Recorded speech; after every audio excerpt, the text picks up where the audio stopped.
Kajingelang ka kunhun menteri mentaka sengi ka arp santri gurisau kalarai ban penhiar ka dor ka kiat kanang ban penkiu ka khajna yagan nilai thu do menteri rangba ka jelau Konrad Kisangma haden blawai kajingelang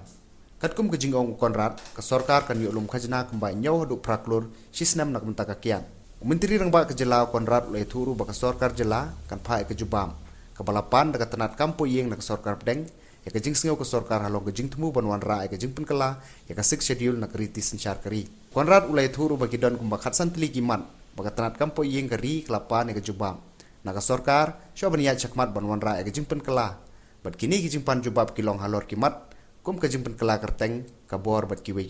ka sarkar menta ka sengi kelai keren ya kajing penkala ka Meghalaya Resident Safety and Security Act arjakat nriu kanang ban kamper king kajing wan rum kibriu banabar nrekan hab ban penia hab tarajur baka num kta pat ikinong wan chungok kai Konrad ulai thu baka sarkar kala ru banwan ra daka ordinance halor kani den bakala penbit penbiang ikin don katkum kajing ong menteri rangba ka sarkar kan syong biang kajing gelang shwa ban shem karai bakadu An amendment to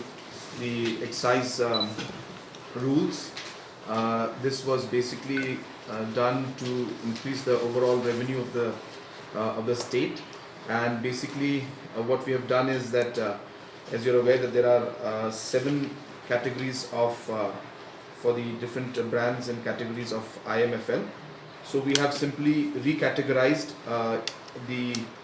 categories by reducing the value of the cost price of the of per case basis. So for example, in a deluxe prestige brand, the categorization used to be per case 885 rupees to 1285 rupees. So that cost price was categorized as a deluxe brand. Now we have reduced that to a 701 rupees to 920 rupees for the deluxe prestige brand. So the idea being, as I said, is to reduce the cost price and include certain brands in certain categories. I can read out the whole thing, but it will be quite exhaustive. But the idea being that with that recategorization, we have also changed the rates of the ad valorem, which we charge to the different categories. And because of this rationalization that we have done between the categorization and the ad valorem rate, we will see that there will be an increase in the revenue of amounting to anything between 7 to 8 crores annually.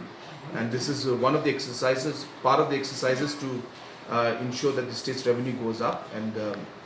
so this is one of the exercises we have started in the excise department, which will be followed by many more other exercises. Just this one move that we're doing, we expect it to increase by 7 to 8 crores by this very simple move. As I said, there will be many more other such moves that we'll be doing. The amendments to the Meghalaya Residency and Safety and Security Act 2016. This was also brought to the cabinet today. It was discussed at length, and many of the amendments that were proposed were discussed in detail. And the necessary changes which the cabinet felt needs to be put in, those changes have already been have been proposed, and those amendments and those changes in this new amended act will now be changed by the concerned department, and it will be placed back in the next cabinet, where we will be passing the Meghalaya Residency, Safety and Security Act, the amended version of the 6th schedule amendment. And as you're aware that the committee headed by the DCA minister had exhaustive discussion with different stakeholders in order to take this matter up at a level of the standing committee as well as the Home Ministry at Government of India. And you are aware that last week I also had a meeting with the Honorable Home Minister, where I had briefed him on the concerns of the state and its people regarding the new amended bill that has been placed of the 6th schedule. And based on that, the different points that were brought in by the committee that was headed by the DCA member, those points were discussed in the cabinet. There was a long questionnaire that was given by Government of India, and it was a long questionnaire that was given by the MHA, and we have replied to that questionnaire.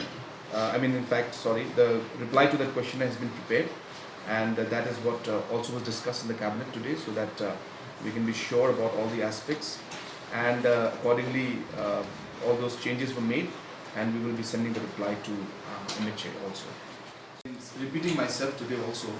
that I think the objective has always been to protect our people, and we are all trying to find ways and mechanisms and come out with laws